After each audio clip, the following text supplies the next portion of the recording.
และก็ต้องให้ฮู้จักหน้าที่ดูแลซึ่งกันและกันผัวเมียเฮาจะอยู่ร่วมกันมีความสุขแล้วก็สิหังสิมีต่อไปเนาะ ยิ้วข่าวบ่นั่งเอ้ยกำลังแนวใดเนี่ยโคซกกับเมียโคซก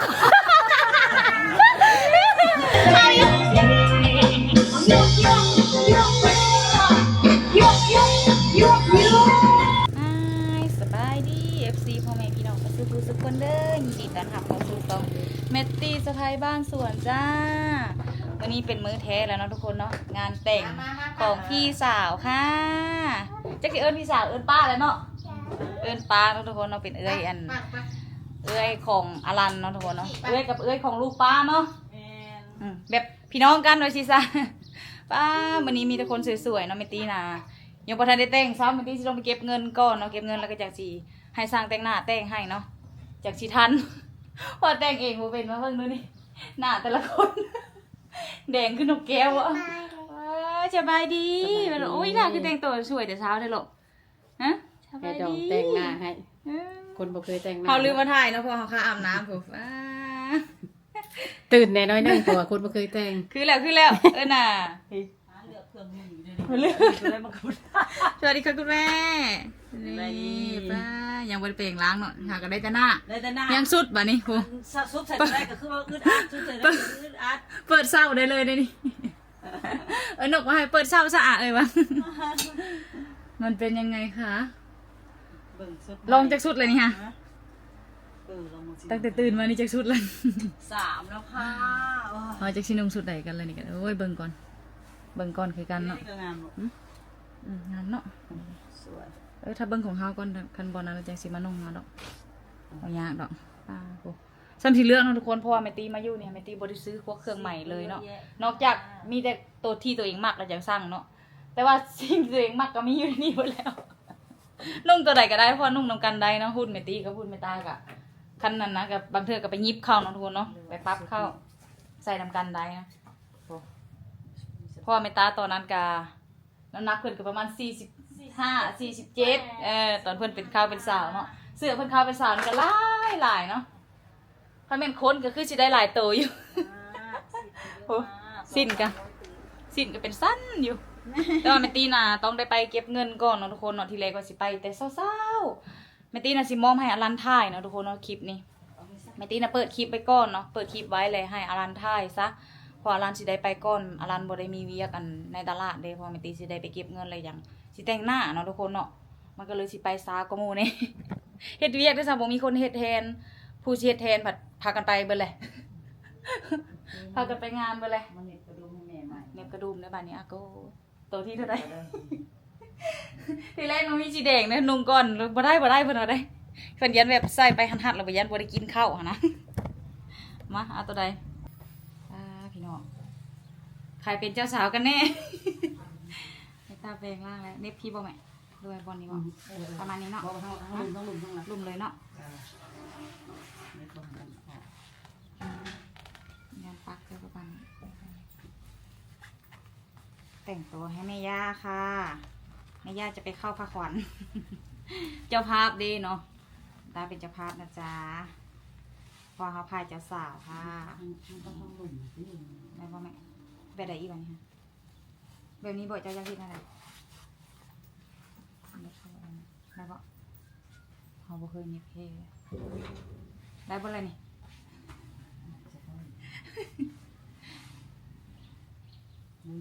ฮะ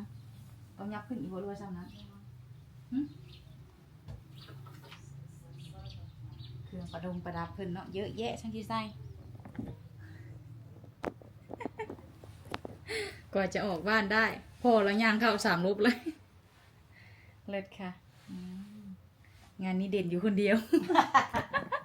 เด่นอยู่คนเดียวเฮ็ดเปิ้นๆอยู่นะทุกคนเนาะโอเคเดี๋ยวแม่ตีขอเนี่ยพักคลิปแล้วสิลงไปเก็บเงินก่อนเด้อพี่น้องเด้อไปเฮ็ดเวียกตัวเองก่อน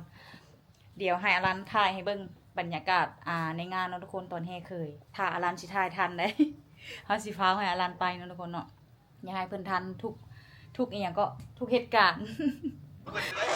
ฮัลโหลสบายดีทุกคนเนาะมื้อนี้ก็เฮาดำเนินรายการต่อเนาะต่อจากคลิปเมียเด้อตอนนี้เฮาก็มาฮอดหน้างานแล้วเนาะทุกคนเบิ่งนำกันเนาะนี่ สิประมาณนี้แห่น่าจะแห่เรียวหรอกจ้ะเฮลโลเฮลโลอันนี้หวาบซองบ่ฮะอะไรแม่นบ่ผูมื้อเช้านี่ฮะบ่แท้มาลำหลังนางงามเพิ่นมาลำหลังแห่แล้วแหละไผถ่ายแล้วบัดนี้ ยังว่า มีไผเนี่ยถ่ายแห่ใหม่ด้วยยังบ่ได้ถ่ายคลิปซั่นนี่ คนถ่ายร้ายอยู่ เดี๋ยวสิไปหาปุ่นเอาคลิปนำกับเจ้า เจอเฮาเป็นมาบ่ทันเฮาไปหาเราซื้อมันคืน บ่ทันคือกัน มาอยู่ตอนทันแต่กับนี่แหละนี่ก็เลยบ่ได้จับกล้อง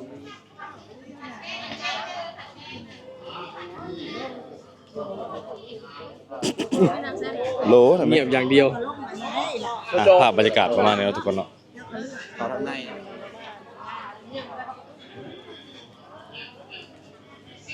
ตู้ภาษาอยู่นี่เนาะทุกคน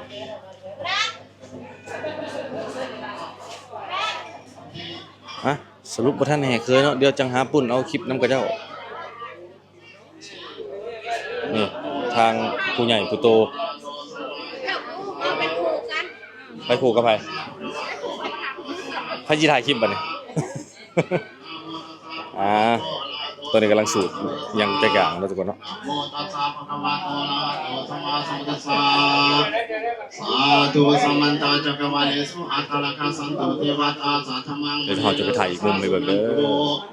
สาขโมภะทังสะเตจเว เก็บภาพงานก่อน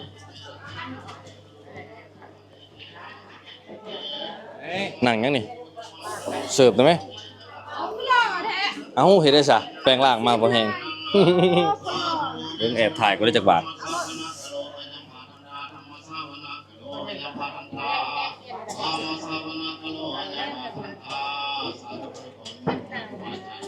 เพิ่นกำลัง โอเสนาพนมเทพบุญชูพระเกศพระบาทของหลวงปู่ใส่ของพระ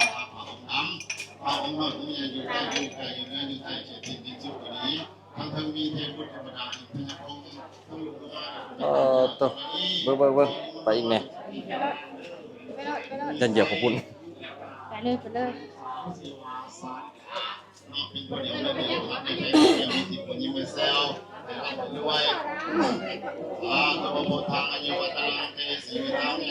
ภาพบรรยากาศประมาณนี้ทุกคนเด้อไปทุกมุมนะทุกคนเนาะ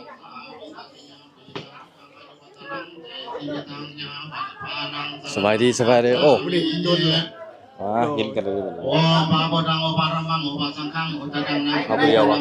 มากระโมผู้แทนมีอายุยืนยาวดังกันเดินเขามีลูกเต่าโลเตผู้ดี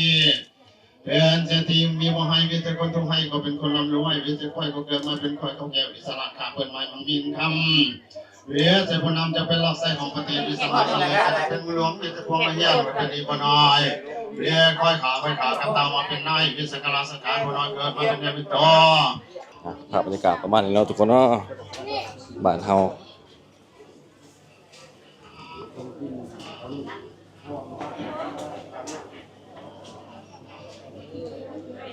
หนังใจ เจ้านี่แหละ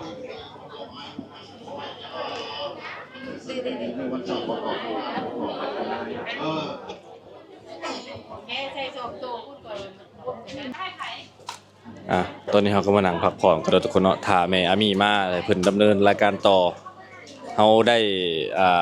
ไปหาเอาคลิปที่เขาแห่เคยฮะนำผู้นั้นผู้นี้มาตัดเอาเป็นภาพจอตั้งก็อย่าว่ากันเด้อทุกคนเด้อเมียสิบ่ให้บ่เนาะ เพิ่นบอกแล้วให้มาให้ท่านอิหยังก็มาให้ท่านแห่เคยเพราะว่าบ่คำแท้ๆมันยังบ่ทันแล้วเนาะบ่ทันบ่ยังบ่ให้ข่อยเด้อ เขาใส่ไปซื้อถุงยาง เขาใช้ไปซื้อตรงยางเป็นจอตั้งกะเบิ่งนำกันเนาะทุกคนเนาะว่าเป็นบรรยากาศนั่นเลยเนาะเป็นแบบเรียวๆเด้อเดี๋ยวถ่าแม่อามีมาเลยจังถ่ายต่อเนาะทุกคนเนาะตอนนี้เพิ่นกำลังสูตรอยู่ประมาณ2ชั่วโมงแล้วยังบ่แล้วเนาะประมาณนี้ทุกคนเนาะอีต้นคนจับเทียนบ่ยังดอกใครแต่งานอ้ายหั่นให้หมอหัดคัดจรเขาเว้าสั้นๆที่สุดว่ะเฝ้ารับแขกก็เลยได้สั่นแต่ว่านี่คือสิบ่ได้เว้ากันก็เลยแบบยาวเหยียดประมาณนี้ทุกคนเนาะ และก็ต้องให้ฮู้จักหน้าที่ดูแลซึ่งกันและกัน ผัวเมียเฮาจะอยู่นํกันมีความสุขแล้วก็สิหังสิมีต่อไปเนาะก็ก็ตามหน้าครอบครัวกับว่าแม่นเนาะอยากบอกให้หลานทั้งสองรู้จักดูแลซึ่งกันและกันเนาะก็คืออันที่หนึ่งนี่ผัวก็ต้องได้ดูแลเมียก่อนเนาะก็คือหน้าที่ของผัวก็คือหนึ่งต้องเป็นผู้ยกย่องเมียเนาะบ่ดูหมิ่นเมียเนาะยกย่องโอ้ยเมียข่อยงามสิเมียก็ดีใจเนาะหน้าที่ผัวอยากได้ข่าวกับบริษัทและ สอง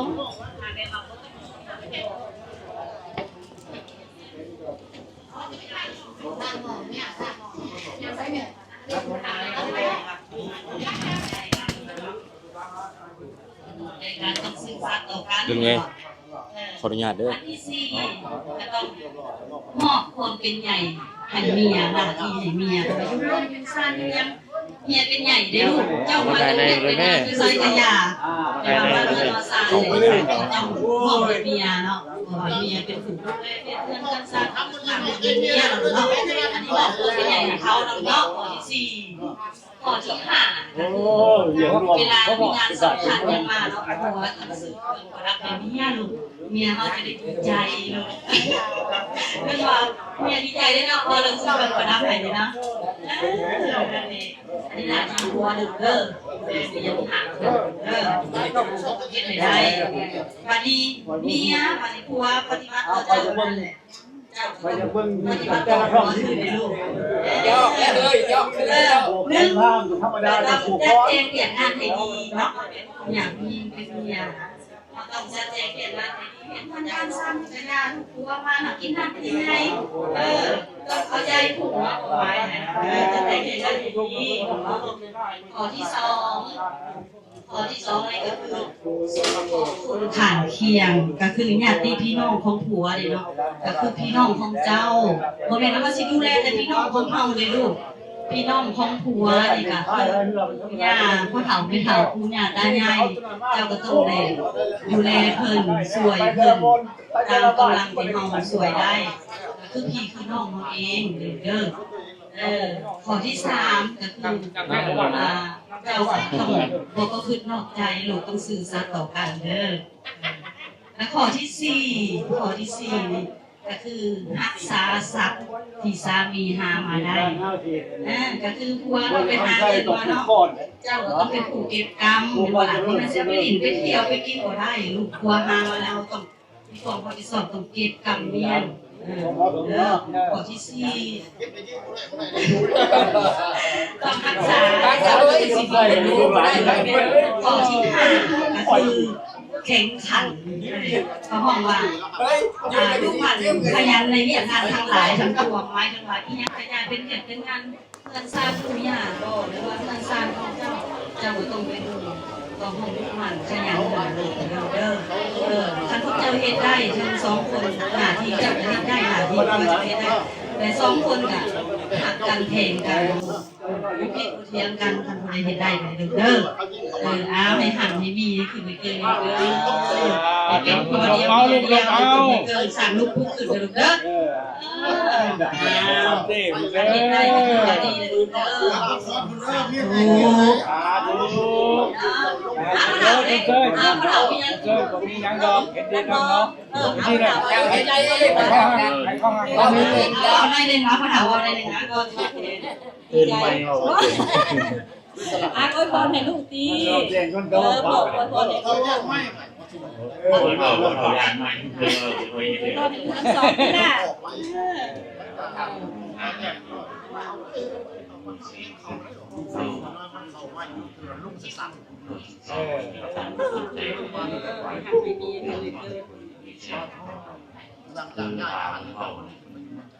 สวยมากเลยมาตามคำให้คือมาเอาพอดีตามเขาได้มีความสุขนะเฮ้ยเช้าตามไม้นานทำทุกคนขึ้นเกินโอ้ยเป็นมีสัมผัสเองเลยสุขภาพ วั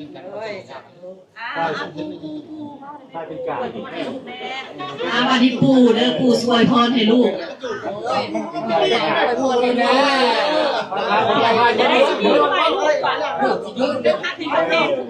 เฮ้ยเอาใกล้ว่าสบายดีครับคนที่มาหวังเนาะไอ้ดีน้ำเนาะไปสาวเนาะแต่งแต่งงานเป็นจำนี้เป็นคนแก่เมื่อจีเมื่อนี้โคแซวเราเลยเนาะมีช้างภูมิทางมีความรวยพวกแม่เนาะ ลูกจะไปแม่ บอกแล้วตัวนั้นนี่ทางครับพี่พ่ออ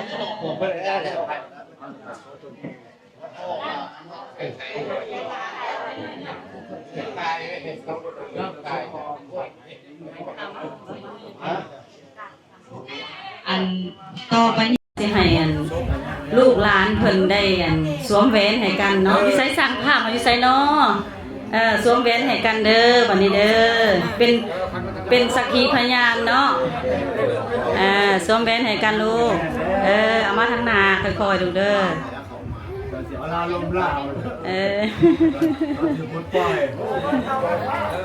มาทางหน้าถ่ายรูปกับลูกเก็บภาพก่อนเก็บภาพก่อนเก็บภาพก่อนอันนั่งแบบสบายเก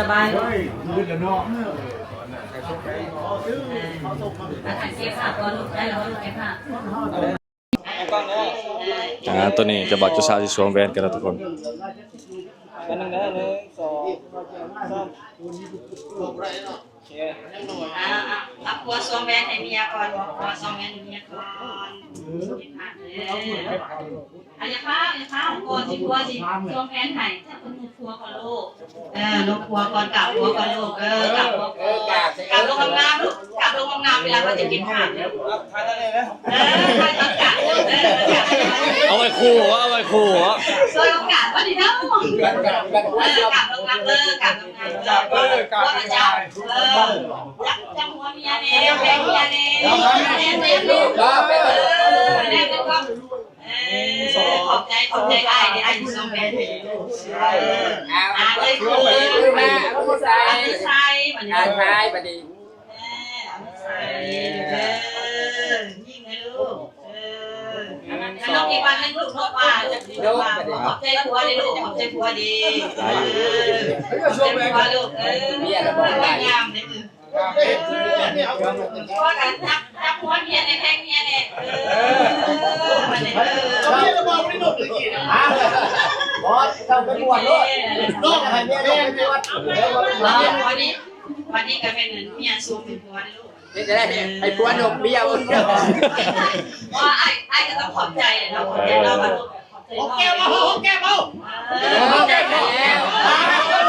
เฮ้ยนะหอมแก้มเอา สวมแล้วก็หอมแก้มขอบใจพี่ยาสวมแล้วก็หอมแก้ม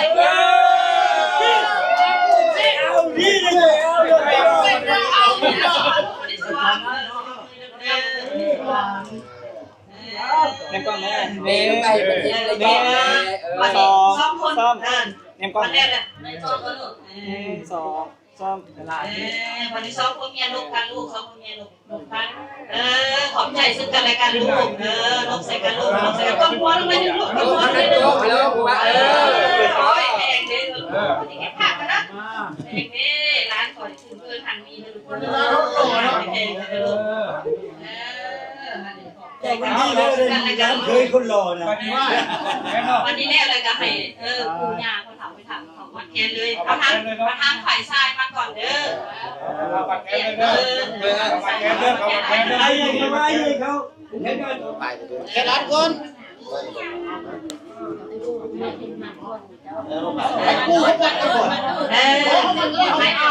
ให้พ่อกับแม่เป็นครูเลยพ่อเป็นครูเด้อทำมาแต่ถ่ายรูปลูกพ่อเด้อใกล้บ่ครับเสาว่าผู้เดียวเลยไปลองน้ำไปเด้อ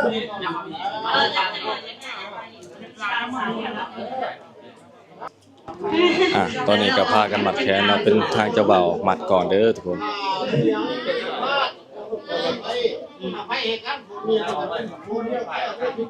เสียร้ายเด้อล่ะเด้อให้อยู่มันอยู่ยืนให้ทำให้แพงกันอันนี้ต่อไปเป็นผู้แก่เวียนทิพย์ถ้ากันสร้างกันขาได้นี่เห็นตัวเมียเฮ้ยยับไปเห็นอะไรกันลูกนั่นน้ำนึกว่าหลานเสียเนาะนี่ก็ได้เหรอเอามีปวดแล้วเนาะ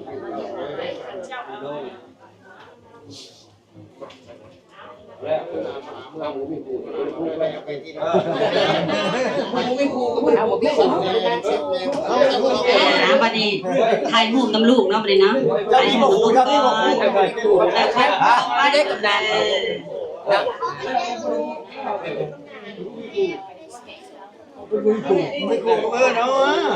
แต่ถ่ายมุมงามน้ำลูกเด้อถ่ายมุมงามน้ำลูกอันนี้ก้มเด้อ บัวสุกแค่มีปูฮะเต็กแล้วเรียกว่ามีปูก็ได้มีพร้อมกันให้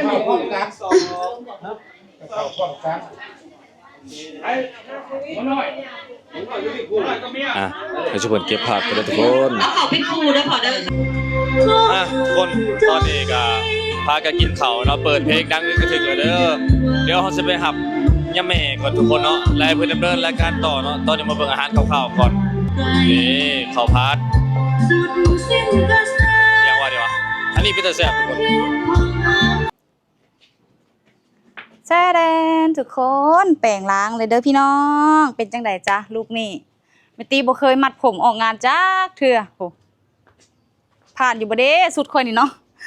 ว่าสิใส่แขนยาวแต่มันร้อนแฮงเนี่ยแต่งหน้ามานี่เหือเต็มหน้าเลยโอ้ได้อยู่เนาะพอแต่แม่ตีแต่งเองบ่เป็นป้าทุกคนเจอกันอยู่งานเลยเนาะเพราะว่าตอนนี้เป็นเวลา 12 โมงแล้วหิวข้าวพี่น้องปะ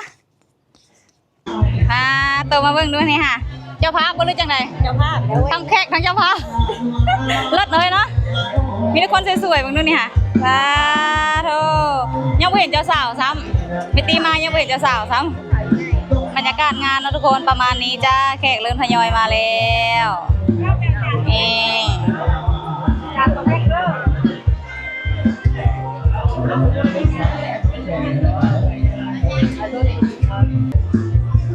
ตื่นกันบ่นี่ เดี๋ยวขออนุญาตพักคลิปก็เดินน้องๆบ่ทันได้มาซ้ำเพราะว่าเพิ่นอยู่สวรรค์เนาะยังมาบ่ฮอดจ้าตอนนี้แม่ตีมานั่งเลยเด้อพี่น้องอาหารกำลังเริ่มทยอยมาเนาะนี่มีตุ๋นเป็ดมีข้าวผัดยังบ่รู้ว่าสิมีหยังมาแน่เนาะ2คนกินหาน้องจักปั่นไหนสุเพิ่นสิมา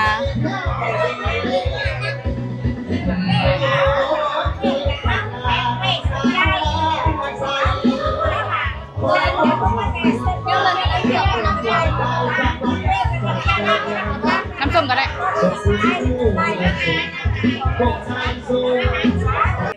เก็บฮูกก่อนเด้อพี่น้องเบิ่งในนี้นะเลิศแฮงเบิ่งดูค่ะเลิศมันตันกระยาเลยเฮางามก่อนเท่าไหร่เราออกแล้วงามแฮงได้เอาข้าวแม่ก็เด้อโอ้ยชิ้นข้าวแม่ก็เด้อ1 2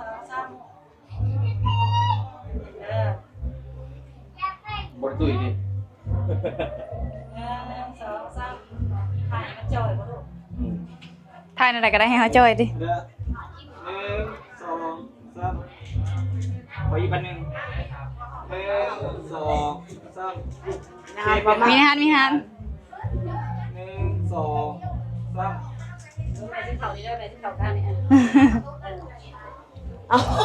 บ่ได้ท่าเพิ่นลุ่มเลย1 2 3ขออีกเด้อหลังก้มเลย1 2 3ก็แบบท้องอยู่ครับเอ้าว่ากลัวอย่าค่อย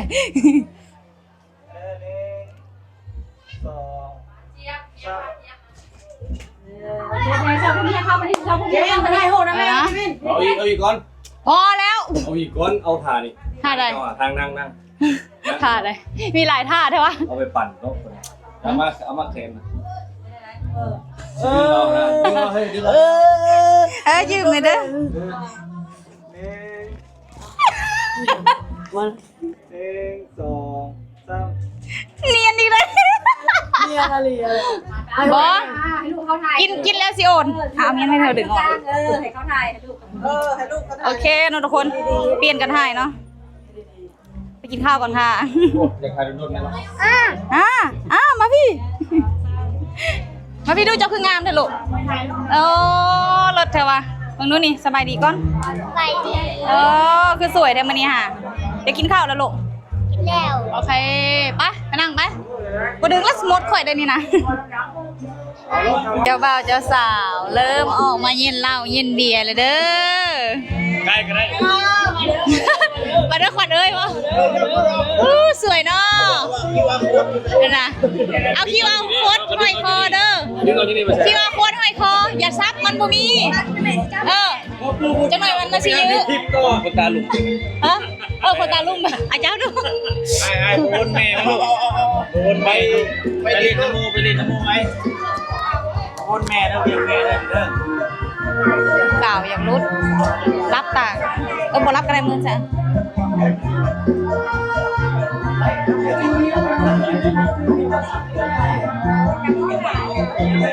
จกจะผ้าก็จะคิวใส่กู ได้ละ มาจกมาเงิน ไปชี้ถือเงินเข้าไป บอกต่อเด้อ บ่มี ให้หูกันมา ที่นี่ไว้ ที่นี่ก็เอาเวสไปก่อน โอนเอาเด้อโอนเอาสองต่อกินเหล้ากับมัดแขน เอาไปเลยสองจอกคนเดียวให้อลันกินเราอะ ไม่ได้บสกินที่นี่ปลาเด้อเด้อ อะไรทุกถึงแล้ว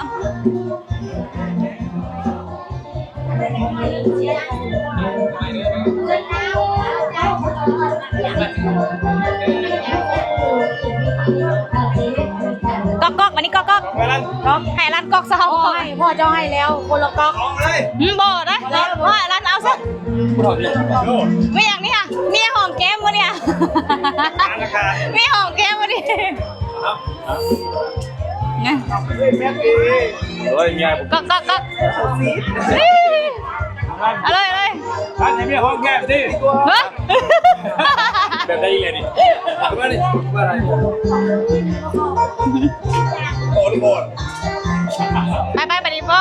ได้ผู้เดียวเลยเนาะ อ้าวคุ้มละ ผู้เดียวได้200,000เลยคุ้มเล่าวะเท่าไหร่ฮะ พ่อหรือเหรอพ่อ หมองามเลยค่ะวะเจ้าก็ต้องไปเซ็ตมันสิเยอะค่ะนะโอเค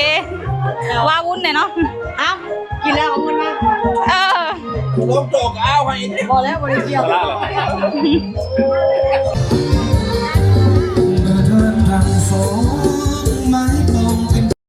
ันแล้วได้เป็นผัวทิพย์แม่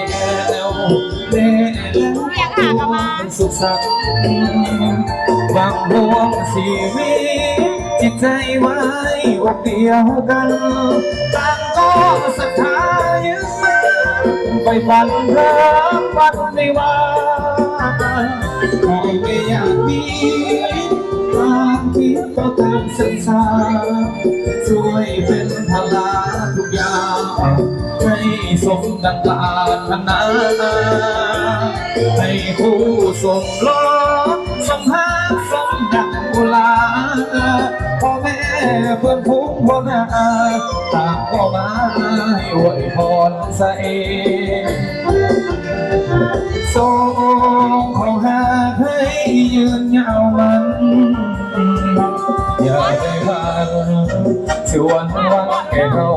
ลงไปสร้างสิ่งมันพร้อมขอจงหลากหลายแม้เกิดเป็นโลกหญิงสายให้เลิศโดยปฏิภาณบัดนี้ทั้งสองสมปองเป็นคู่กันแล้วได้เป็นผัวที่มีแก้วแม่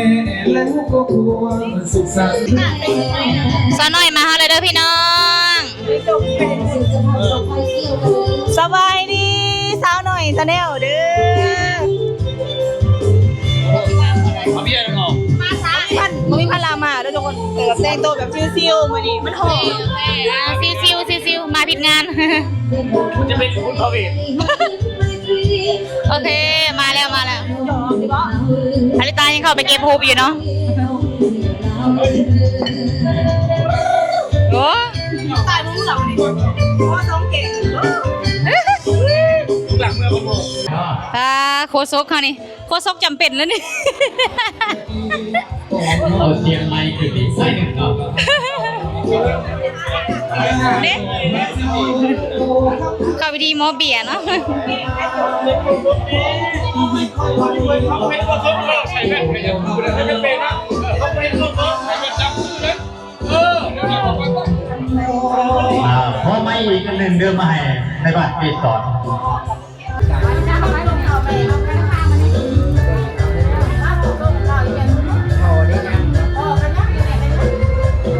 มาซาแต่มานะ มาซาแต่มานะเก็บรูปค่ะเลิศคนสวยมาสวยเด้ทุกคนพาขวัญเดียวถ่ายเมื่อคืนนี้แต่ว่าถ่ายบ่เร็วซ้ำไปห้องหมอก่อน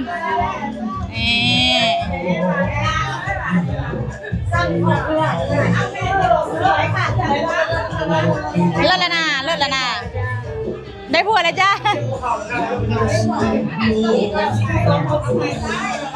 โอเค แน่ใดเนี่ยโคซกกับเมียโคซก เอาอยู่สองคนคนเอาแม่มาแม่มาอยู่ ยันแม่กันอยู่ ยันไม้กันว่าวันนี้บ่ได้เมาได้หางยันกันเลยโอ้แต่ละคนจะพงจะพาเนาะทุกคนเนาะโอ้ยอากาศก็ร้อนๆแขกกับผู้มาผู้เมือเนาะทยอยเปลี่ยนกันไปเปลี่ยนกันมาหิวข่าวบ่นะกำลังเช็ดคำใหญ่ๆว่าปิ่นกองไปก็ได้ โอ้ยคนน้อยเคยกันนอนละงองอยู่นัดชาน้อยอันนี้ค่ะเอ้ยก็มานอนอยู่เฮือนเลยเนาะใครแต่มีบ่เป็นอย่างไรคือจะเป็นคนกินหลาย กินหลายก็เลยเน้นก็เพราะ มันตันหนาเพื่อนเขา ยังใหญ่รถบ่ บรรยากาศ ธรรมดาชั้นน้ำตาล ไอ้ขี้ของเพื่อนหลังนั้นเลยสงคราม โอ้ตายื้อแขนเสือกอะแซ่บบ่อีนั่ง ฮะ เลิศเลยเนาะใครเป็นเจ้าสาวเนาะเนี่ยใครเป็นเจ้าสาวนี่ไปที่คนตาบ่โก้ยคนตารู้ดีเลย เอาที่เก่าเลยก็เร็ว เก่ากระช้างวะอันนี้แม่นลำวงพายเจ้าบ่าวเจ้าสาวเนาะเจ้าภาพไป